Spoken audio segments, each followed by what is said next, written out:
Hi friends, எல்லோரும் எப்படி இருக்கீங்க? நான் இன்றைக்கி பிரம்ம முகூர்த்தத்தில் எழுந்திரிச்சு முருகனுக்கு விளக்கு போட்டு சாமி கும்பிட்டேங்க. நான் 48 நாள் இது போல் விரதம் இருக்கிறேன். முருகனுக்கு வேண்டிக்கிட்டு நீங்களும் அது போல் செய்யுங்க, நல்லது ரொம்ப.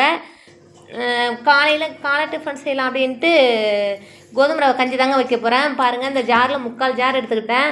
அது ஏற்கனவே நாங்கள் நாளாக உடச்சி வச்சுருக்கோம் மிஷினில். அதை மிக்ஸி ஜாரில் போட்டு ரவை அளவுக்கு அரைச்சிக்கலாம்.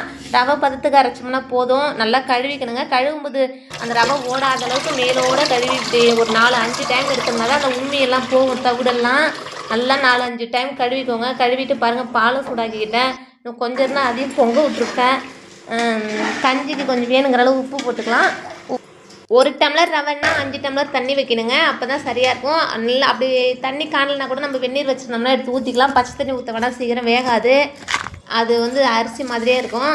பாருங்கள், நான் அந்த கழுவின தண்ணியெல்லாம் கொண்டு வேஸ்ட் ஆக்க மாட்டேன், செடியில் ஊற்றுவேன். மாடு இருந்தால் மாட்டுக்கு ஊற்றலாம். மாடு இல்லைன்றதுனால சுண்டக்காய் செடி, பச்சை மிளகாய் செடி எல்லாமே வச்சுருக்கிறேன். நான் எல்லாத்துலேயுமே ஊற்றிடுவேன். நல்லா காய் நிறையா காய்க்குது. நான் வேஸ்ட்டே கீழே ஊற்ற மாட்டேன். அந்த தண்ணி எப்போதுமே கஞ்சி தண்ணியாக இருந்தால் கொஞ்சம் பச்சை தண்ணியை கலந்து நல்லா ஊற்றிடுவேன். வெறும் கஞ்சி ஊற்றுறோம்னா ஆடை மாதிரி மேலே இதாகிடும், நல்லா இருக்காது. பாருங்கள், ஃபஸ்ட்டு டைம் காய்ச்சி முடிஞ்சிருச்சு. அந்த பச்சை மிளகா மறுபடியும் காய்க்குது. வெள்ளை கரிசலாங்கண்ணி நானும் எவ்வளோ வச்சு பார்த்த வரல. இந்த டைம் நல்லா வருது. நான் அந்த அரிசி கழுவுற தண்ணி, பருப்பு கழுவுற தண்ணி, கஞ்சி தண்ணி எல்லாத்துலேயுமே நல்லா தண்ணியை மிக்ஸ் பண்ணிவிட்டு ஊற்றிடுவேன். பாருங்கள், பிரண்டையும் நல்லா வருது. இப்போ தான் வருது. எப்படியும் இன்னும் ஒரு மாதத்தில் நமக்கு பிரண்டை வீட்டுக்கு கிடைக்குமா என்னன்னு தெரியல, பார்க்கலாம். கஞ்சி சிம்மில் தாங்க வைக்கணும். தூண்டிட்டோம்னா அடி பிடிச்சிரும். பக்கத்தில் இருந்தோம்னாலே நம்ம கிண்டிகிட்டு இருக்கும்போதே அடி பிடிக்கும். நல்லா அந்த கரண்டி, இந்த ஜல்லி கரண்டி மாரி உள்ளதால நல்லா கிண்டிக்கிட்டே இருந்தோம்னா அடி பிடிக்காத வச்சுக்கலாம். நல்லா இது ஒரு 30 நிமிஷத்துக்கு மேலே வேகுங்க. குக்கரில் போட்டோம்னா சீக்கிரம் வெந்துடும். அது குக்கரில் போட்டால் எங்கள் அப்பாவுக்கு பிடிக்க மாட்டேங்குது. அதனால் நான் கிண்ணியில் தான் வச்சு வேக வைப்பேன். அப்படி நீங்களாம் எனக்கெலாம் குக்கரில் பிடிக்கும், எங்கள் அப்பாவுக்கு குக்கரில் பிடிக்க மாட்டேங்குது. பாருங்கள், நம்ம தோட்டத்துலேயே முருங்கைக்காய் இருக்குது. முருங்கைக்காய் சாம்பார் வச்சுக்கலாம். இன்றைக்கி நேரத்துலேயே எழுந்திருக்கிறதுனால என்னென்னு தெரில, பசிக்குது. அதனால் மில்க் பிஸ்கட்டை தொட்டு, ஒரு 5 ரூபா பிஸ்கட் தான் இருக்குது, அதை தொட்டு ஒரு கிளாஸ் பாலை குடிச்சிடலாம். ஆனால் கஞ்சி அடி பிடிச்சிடும். அப்பப்போ கிண்டிக்கிட்டே இருக்கணும். இதில் தண்ணி காணலைன்னா வேணால் வெந்நீர் ஊற்றிக்கலாம். நம்ம பக்கத்தில் வேணால் வெந்நீர் ஒரு நாள் கஞ்சி வச்சோம்னாலே தெரிஞ்சிடும் எவ்வளோ அளவுன்னு. நான் 1 டம்ளருக்கு 5 டம்ளர் தண்ணி அளவு தான் வைப்பேன். நான் ரெகுலராக வச்சுக்கிறதுனால அந்த தண்ணி அளவுலாம் அளக்க மாட்டேன். அப்படியே ஒரு நானாக ஒரு அளவாக வச்சுக்குவேன். கொஞ்சமாக எண்ணெய் ஊற்றிக்கலாம். எண்ணெய், கொஞ்சமாக மஞ்சள் தூள்,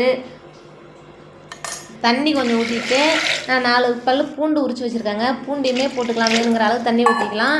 ஊற்றிட்டு பூண்டு போட்டுக்கிட்டு ஒரு தக்காளி அடிக்கட்டை எடுத்து அரிஞ்சு வச்சுருக்கிறேன். அதையும் போட்டு வச்சோம்னா நல்லா சாம்பார் டேஸ்ட்டாக இருக்குங்க. நீங்கள் வேணால் இது போல் வச்சு பாருங்கள். பருப்பு நல்லா இது எங்களது ரேஷன் பருப்பு தான். ரேஷன் பருப்பு கொஞ்சம் எண்ணெய் போட்டு மஞ்சள் தூள் போட்டோன்னா சீக்கிரம் வெந்துடும். அதுக்குள்ளே சாப்பாடு வெந்துருச்சுங்க. சாப்பாட்டை வடிச்சிடலாம்.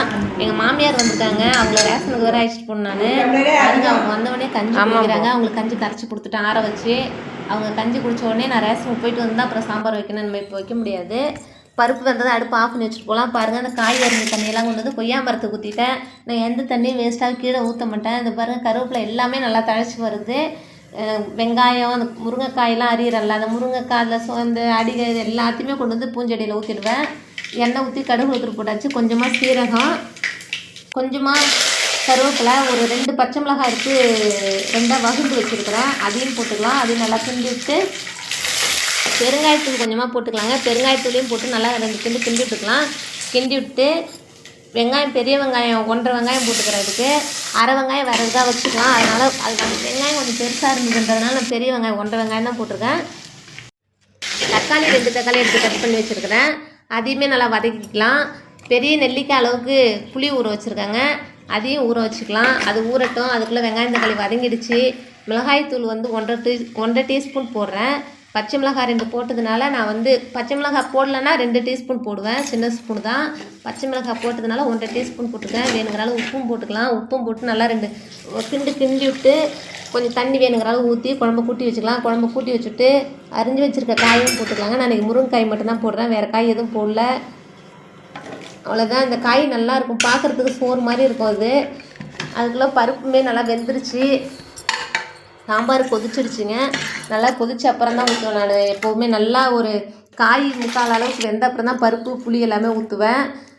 பாருங்கள், எல்லா வேலையுமே முடிஞ்சிருச்சு. சாம்பார் கொஞ்சம் தடுப்பாக இருந்தாலுமே நல்லா இருக்காது முருங்கைக்காய் சாம்பார். கொஞ்சம் தண்ணி மாதிரி தான் இருக்கணும். கொஞ்சம் கருவேப்பிலையை போட்டு அடுப்பை ஆஃப் பண்ணிடலாங்க. சமையல் வேலையை முடிச்சுட்டா உடனே கோழியை போய் பார்க்கணுங்க. ஏன்னா கோழி வந்துட்டு முட்டை வச்சுதுனாக்கா அது குரங்கு தூக்கிட்டு போயிடுது, நாய் கோழியை விரட்டுது. எனக்கு வந்து நாட்டுக்கோழி ரொம்ப பிடிக்கும். ஏன்னா வீட்டுக்கு நாட்டுக்கோழி முட்டையே நமக்கு கிடைக்க மாட்டேங்குது. இந்த மாதிரிலாம் நாட்டுக்கோழி முட்டைங்க நம்ம கிராமத்துலன்னா கிடைக்கும்.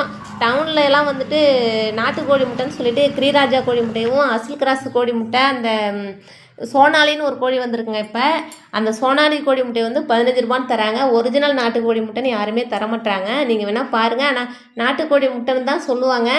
அது வந்து சோனாலியை தான் வந்து நாட்டுக்கோழி முட்டைன்னு சொல்லி அது ரெகுலராகவே முட்டை விடும். அது சோனாலி முட்டையை தான் வந்து நாட்டுக்கோழி முட்டைன்னு தந்துடுறாங்க. பாருங்கள், இதெல்லாம் சீச்சு தள்ளி வச்சுடுது. இதை வளர்க்குறது கஷ்டம்தான். ஆனால் கஷ்டமாக இருந்தாலுமே நமக்கு வீட்டுக்கு நாட்டுக்கோழி முட்டை, நாட்டுக்கோழி கிடைக்குதுல்ல, அதில் எவ்வளோ ஒரு சந்தோஷம். ஒரு நாளையே கோழி குஞ்சு, ஒரு மாதத்துக்கு கோழி குஞ்சு அப்படி யாருக்கா வேணும்னா என்கிட்ட முன்னாடியே சொல்லுங்கள், நான் உங்களுக்கு ரெடி பண்ணி தரேன். ஏன்னா வந்து இப்போ இருந்தது கொடுத்துட்டேன். அப்படி யாருக்கா வேணும்னா நாட்டுக்கோழி, இது வந்து ஒரிஜினல் சிறுவடை கோழிங்க. யாருக்கா வேணும்னா முன்னாடியே என்கிட்ட சொல்லிவிடுங்க.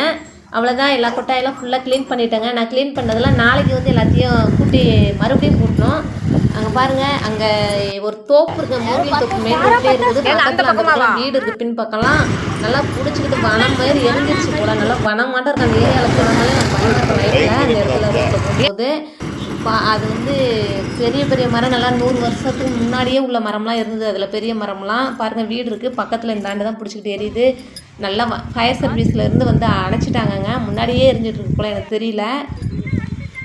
எல்லா மரமும் எரிஞ்சிடுச்சு. அந்த பக்கம் கொஞ்சம் தான் இருக்குது. அப்படி ஃபுல்லாக அணைக்கலைன்னா ரோட்டில் புளிய மரத்தில் பிடிச்சி அங்கே மெயின் லைன் போயிட்டு இருக்குது, அதுலேயும் பிடிச்சி எரிஞ்சிடும். பாருங்கள், அந்த இந்த பக்கமும் எரியுது, அந்த பக்கமும் எரியுது. நடுவில் வந்துட்டு அந்த ஆஃபீஸர்ஸ்லாம் வந்து அணைக்கிறாங்க பாருங்கள், தண்ணி வச்சுக்கிட்டு. அந்த ஒரு வண்டி வந்து தான் தண்ணி முடிஞ்சிச்சா, மறுபடியும் இன்னொரு வண்டி வந்திருக்குது. நான் வச்ச முருங்கைக்காயை என் கிளி சாப்பிடுது பாருங்கள். என் கிளிக்கு இன்னும் நான் பேர் வைக்கல, இவ்வளோ அழகாக சாப்பிடுது. கஞ்சி, கோதுமை ரவை கஞ்சியுமே இதுக்கு நான் எடுத்துகிட்டு வந்து வச்சுருக்காங்க பாருங்கள். அது கிண்ணியில் வச்ச உடனே அது சாப்பிட தெரியல. சோறுலாம் நல்லா சாப்பிடுது. கையில் எடுத்து கொடுத்த உடனே தான் கஞ்சி சாப்பிடுது. அது புதுசாக இருக்கிறத என்னான்னு பார்க்குது போல், அதனால தான் சாப்பிடல.